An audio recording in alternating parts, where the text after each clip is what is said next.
Bonjour à toutes et à tous, j'espère que vous allez bien, j'espère que vous êtes chauds les gars parce qu'on va préparer le Classico en deux parties. Donc aujourd'hui ça va être la partie où on va parler un peu des défauts du Barça, ce qui doit être travaillé, ce qui doit être vu par Xavi, ce qui doit être vu par l'effectif, mon ressenti sur les défauts actuels du groupe. Et il y aura une deuxième partie de vidéo qui sortira demain. À ce moment-là, ce sera l'avant-match vraiment avec l'effectif et tout ça. Comment on va analyser, comment essayer de contrer le Real Madrid, voir leurs points forts à eux et essayer de voir comment on peut faire pour avoir une bonne équipe.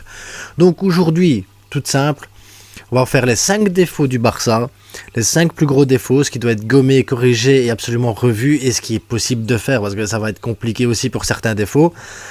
Et ben on va faire ça tranquille, à son aise, on va se poser les gars. Donc je vous invite à prendre une tasse de café, à vous installer et on se retrouve juste après ceci.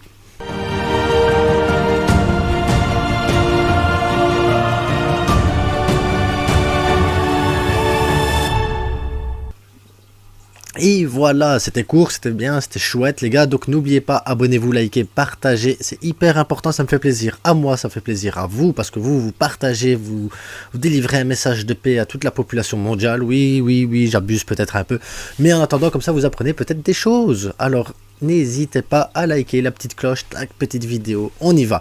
Donc les 5 gros défauts du Barça, donc le premier défaut les gars, parce qu'on va pas faire une vidéo non plus trop longue, hein, on va y aller direct.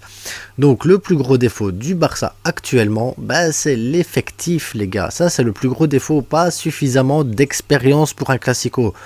Alors on va prendre Yamal, 16 ans, Fermin, 20 ans, Baldé, 20 ans, Gavi, 19 ans. Même si Gavi a déjà connu plusieurs classicos, une Coupe d'Europe et tout ça, ça reste très jeune pour un classico et ça reste très jeune pour des joueurs qui doivent montrer réellement, parce que voilà, Yamal sera sûrement titulaire, Fermin sera sûrement titulaire, Baldé sera sûrement titulaire et Gavi sera sûrement titulaire. Ça fait quand même 4 joueurs de 20 ans ou moins qui vont être titulaires pour un classico et qui vont devoir jouer comme des hommes les gars, comme des pères de famille. Ils vont devoir aller au front et montrer leur réel niveau, mais c'est énorme. C'est pas comme quand en Bayern on te dit ah il y a Moussiala, il est là, bah ouais, mais c'est un joueur parmi beaucoup d'autres joueurs d'expérience. Là c'est autre chose les gars, on va parler de 4 joueurs de l'effectif qui ont quand même 20 ans au moins, c'est énorme. Ensuite on a quand même des joueurs d'expérience, mais si on prend les joueurs d'expérience, Gundogan, Félix, Oriol Romeu, Inigo Martinez, Cancelo, c'est quand même des joueurs qui vont vivre leur premier Classico à Barcelone. C'est aussi... ça peut être déstabilisant. Maintenant, c'est des joueurs d'expérience. Gundogan, Félix, voilà, ils ont déjà connu des gros matchs. Inigo, c'est la même chose. Il a déjà joué contre le Real Madrid. Cancelo a connu des gros matchs aussi, que ce soit avec City ou avec le Bayern. Donc, voilà, ça devrait normalement y aller. Oriol Romeu, par contre, ça va être un vrai test pour lui aussi, parce que je pense que Xavi va sûrement le mettre. Moi, je le mettrai pas, hein, mais voilà, Xavi va sûrement le mettre. Mais quand même, tous ces joueurs-là, c'est leur premier Classico ensemble également. Donc, c'est aussi, voilà, c'est pas facile non plus. Les seuls joueurs d'expérience qu'on a et qui pourraient être titulaires, c'est Ter Stegen, Aroro, Christensen, Ferran. Voilà, Aroro, on sait qu'il maîtrise assez bien le Classico parce que voilà, il est devenu pote avec Vinicius. Christensen a déjà connu des Classicos et ça va, il s'en est très bien sorti. Ferran Torres, ça peut être tout ou rien, donc compliqué. Ter Stegen, la même chose. Donc ça nous fait que 4 joueurs d'expérience pour le Classico. Évidemment, à l'heure où je tourne la vidéo, les blessures restent des blessures les gars, hein. Les Frenkie de Jong, Rafinha et Lewandowski, ils sont pas encore de retour à l'heure où je tourne la vidéo. Pedri et Koundé, on sait qu'ils seront pas là, et Sergi Roberto pareil, mais voilà, en attendant, ça fait pas grand monde les gars avec de l'expérience, ça fait que 4 joueurs dans tout l'effectif avec l'expérience Classico. Donc pour moi ça c'est un des points faibles. Et évidemment l'autre point faible c'est les blessures, parce que même si Frenkie de Jong revient, Rafinha revient, Lewandowski revient, est-ce qu'ils seront fit pour le match? Est-ce qu'ils seront prêts à être titulaires? Je pense pas. Donc ça va être une rentrée en jeu. Et est-ce que leur rentrée en jeu, est-ce que c'est pas trop tôt, pas trop tard? Est-ce qu'ils vont être tout de suite dans le bain parce qu'ils se sont pas encore entraînés une seule fois avec l'équipe première? En tout cas, aujourd'hui, à l'heure où je tourne, ils se sont pas encore entraînés une seule fois avec l'équipe première, et s'ils s'entraînent avec l'équipe première, ça va peut-être faire un entraînement, voire peut-être 2 entraînements avec l'équipe première. Est-ce que c'est suffisant pour qu'ils reprennent le chemin défilé? Est-ce que c'est suffisant pour qu'ils reprennent les automatismes, pour qu'ils ressentent une sensation sur le terrain? Voilà, c'est aussi un gros point faible qu'il faudra faire attention, et donc ça veut dire que quoi qu'il arrive, il faudra jouer avec nos jeunes, il faudra jouer avec ces joueurs qui vont connaître leur premier Classico, et il faudra faire confiance à ces joueurs d'expérience. Donc ça va être assez compliqué, et je plains Xavi parce que il va falloir inculquer inculquer le truc et bien maîtriser tout ça, parce que ça va pas être facile du tout, les gars. Donc ça, c'est des gros points faibles qui peuvent porter préjudice pour le Classico. Ensuite, on a un gros problème aussi, c'est la rigueur défensive. J'en ai parlé à la dernière vidéo, j'en ai déjà parlé à d'autres vidéos aussi, mais on fait trop de cadeaux. Regardez les derniers matchs où Gavi faisait un cadeau aussi, Ter Stegen qui faisait une passe à l'adversaire, Oriol Romeu qui sait pas quoi faire avec un ballon. Voilà, ça c'est des cadeaux qu'on offre à l'adversaire, il faudra éviter les cadeaux parce que le Real Madrid, tu vas leur offrir un cadeau, ils vont aller le mettre, hein, ça c'est sûr et certain. Le Real Madrid, il va pas dire ah c'est gentil, on va le mettre à côté. Non, le Real Madrid, il va venir, ah tu t'offres un cadeau comme ça, ils vont le mettre dedans, ça c'est sûr et certain. Et à côté de ça, il faudra travailler la nonchalance également. Cancelo est nonchalant, trop nonchalant défensivement. Les passes là dans l'axe, ou les têtes dans l'axe, ou alors j'essaie de dribbler alors que je devrais pas dribbler. Tout ça, c'est des trucs qu'il va falloir que Cancelo travaille et soit sérieux sur ce match-là à 100%. Un Classico, c'est pas un match contre Shakhtar Donetsk, c'est pas Mallorca, c'est pas Cadiz. C'est vraiment le Real Madrid. Un Classico, c'est un Classico. C'est un truc qui se vit, c'est un truc où tu n'as pas le droit à l'erreur. Tu n'as absolument pas le droit à l'erreur. Si tu prends une erreur, t'es sûr que ça va se payer cash. Le Classico, c'est cruel, les gars. C'est tout ou rien. Ou tu écrases le Real Madrid, ou tu perds contre le Real Madrid. Mais c'est ça, le Classico. Donc, il va falloir absolument travailler notre nonchalance et arrêter de faire des cadeaux à l'adversaire. Donc, il faudra rentrer dans le match directement, au mental. Il faudra travailler le mental pour être prêt pour ce match. Et pareil, parce qu'on peut parler de la nonchalance ou les cadeaux au point de vue défensif, mais on peut parler aussi de l'autre défaut, c'est l'attaque. On gâche on gâche beaucoup trop, les gars. Le nombre d'occasions qu'on peut avoir sur un match, le nombre de buts qu'on peut mettre sur un match, et entre ce qu'on peut mettre et ce qu'on met, il y a un monde de différence, les gars. On devrait tuer les matchs minimum avec 3 buts ou moins depuis le début de saison, à tous. Si t'offres pas les cadeaux, je prends que tu prends quasiment pas de buts depuis le début de saison, et à côté de ça, si tu marques les actions que tu dois marquer, c'est 3 buts par match en moyenne, les gars. Donc, à un moment donné, il va falloir tuer, il va falloir être clinique. Désolé.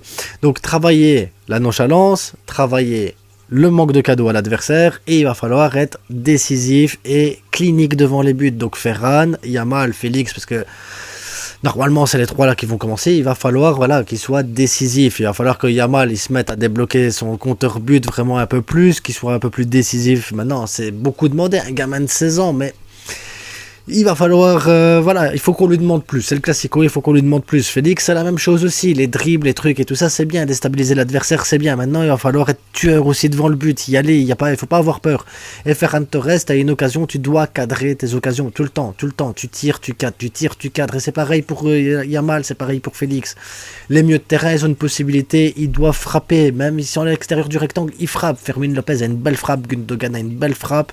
Même Oriol Romeu, je l'ai vu en pré-saison, il a une belle frappe. Donc il faut tenter des frappes, il faut tenter des tirs, il faut y aller, il faut oser, les gars. Il faut oser à un moment donné, c'est bloqué, c'est bouché, on frappe. Sur un deuxième ballon ou un truc ainsi, il faut aller chercher le deuxième ballon, il faudra provoquer, et il faut tenter notre chance, et il faut provoquer cette chance aussi de marquer. Donc, manque de finition, il faut cadrer nos frappes et il faut terminer les actions, les gars. C'est hyper important. En sachant que l'autre gros défaut, si les blessures, les gens ne reviennent pas de blessures, c'est notre banc, les gars. Parce qu'en dehors de notre équipe titulaire ou les joueurs qu'on sait qu'ils vont jouer, notre banc, Casado, Hector Ford, Kourbassi, Guiou, Garrido, c'est des jeunes qui ont 20 ans au moins. C'est pas... ça veut dire que si tu sors des gamins de 20 ans, tu fais rentrer des autres gamins de 20 ans. Si tu as un blessé dans les joueurs d'expérience, c'est un autre gamin de 20 ans qui va rentrer. Donc à un moment donné, il faut qu'on tue le match, il faut qu'on soit solide et il faut qu'on puisse... notre banc, nos jeunes vont devoir rentrer et vont devoir prouver qu'ils ont le niveau pour jouer à Barcelone. Et c'est pas évident, rentrer dans un match comme ça, contre le Real Madrid, dans un Classico, en sachant que ça va être compliqué. Franchement, notre gros point faible, c'est notre banc. Parce qu'après, si on prend le match qu'on a joué contre le Shakhtar ici, à part Christensen, il n'y avait personne sur le banc qui avait l'expérience pour jouer un match de Ligue des Champions. Et ici, à mon avis, Alonso sera sur le banc, sera Baldé titulaire. Donc c'est Alonso aussi qui sera avec un joueur qui, à mon avis, Alonso sera le joueur d'expérience sur le banc. Et ce sera peut-être le seul, si les joueurs blessés ne reviennent pas. Donc, encore un point faible. Donc notre équipe titulaire n'est pas au top. Notre banc n'est pas au top. La moitié des titulaires c'est des blessés. Notre rigueur défensive, elle laisse à désirer. Notre finition, elle n'est pas terrible du tout.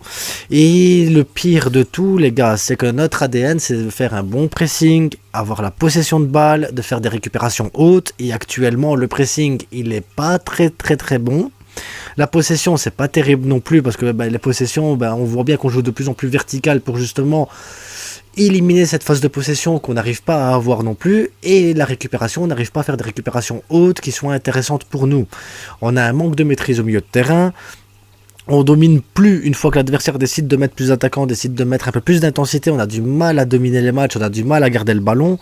On laisse trop d'espace, on n'arrive pas à faire des bonnes combinaisons non plus. On est fébrile dans le pressing, on est fébrile dans la manière de récupérer le ballon. Il y a énormément de défauts à gommer et c'est des défauts qui viennent à cause du manque d'expérience justement de l'effectif. Donc il va falloir vraiment, je pense, au lieu de travailler, je pense comme ça, les gars, voir comme ça ainsi, mais au lieu de travailler à l'entraînement, tiens, il faut faire ça, je pense qu'il va falloir travailler la vidéo et expliquer aux joueurs, voilà, là, il faut pas se placer comme ça, là, tu dois te placer comme ça, là, tu dois faire l'appel. Il va falloir vraiment travailler beaucoup sur la vidéo, je pense, pour le Classico et sur le mental. Surtout sur le mental, à leur dire, les gars, c'est un Classico, c'est unique, c'est le match le plus important de la saison, il y en a deux, un à l'aller, un au retour, mais celui qu'on va jouer ici à domicile, on doit le gagner. On doit le gagner, peu importe l'effectif qui est sur le terrain, peu importe l'expérience qu'on a, peu importe comment les expected goals ils nous annoncent actuellement, peu importe notre fébrilité défensive ou notre pressing qui est pas terrible. Le Classico remet les compteurs de tous ces chiffres-là à zéro. Et c'est pour ça que je me dis que je suis quand même assez confiant parce que malgré tout, tous les jeunes qu'on a, c'est des joueurs de la Masia. Tous les joueurs d'expérience qu'on a, c'est des joueurs made in Barça ou qui aiment le Barça et qui regardent le Barça et qui ont embrassé la philosophie du Barça. Ça veut dire que jouer contre le Real Madrid, ça va être pour eux mentalement quelque chose de fort, ça va être quelque chose où ils vont vouloir se battre et prouver qu'ils sont au Barça, prouver qu'ils sont catalans et prouver qu'on est meilleur que le Real Madrid. Et ça, c'est la mentalité que je veux voir sur le terrain et c'est ça qui va nous faire gagner en fait, c'est le mental les gars, parce que qualitativement, je suis pas sûr qu'on soit meilleur que le Real Madrid. Qualitativement, je pense pas. Mais je pense que mentalement, on est prêt pour aller gagner ce match. Parce que depuis le début de saison, on joue avec un moitié d'effectif. Et depuis le début de saison, on colle le Real Madrid. Depuis le début de saison, on est en Ligue des Champions et on arrive à faire 9 sur 9 en Ligue des Champions.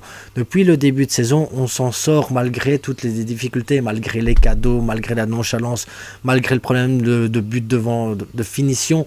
On arrive quand même à s'en sortir à chaque fois. Et je pense que c'est parce que mentalement, on est prêt à jouer ce genre de match. Donc voilà, tous les points négatifs qu'il faudra travailler, mais en attendant, je ne suis pas négatif pour autant parce que je vois le Barça gagner ce Classico, les gars. Donc dites-moi en commentaire, vous, si vous voyez d'autres points négatifs. Dites-moi si vous, de votre côté, vous ne le sentez pas du tout le Classico, si vous le sentez bien le Classico, s'il y a des autres trucs à faire. En attendant, on se retrouve demain pour une autre vidéo. Là, ce sera l'avant-match, on va analyser le Real Madrid, comment on va jouer, la formation et tout ça. Je vous souhaite à tous une bonne journée, on se retrouve demain. Abonnez-vous, likez, partagez et n'oubliez pas, portez-vous bien, c'est que du foot.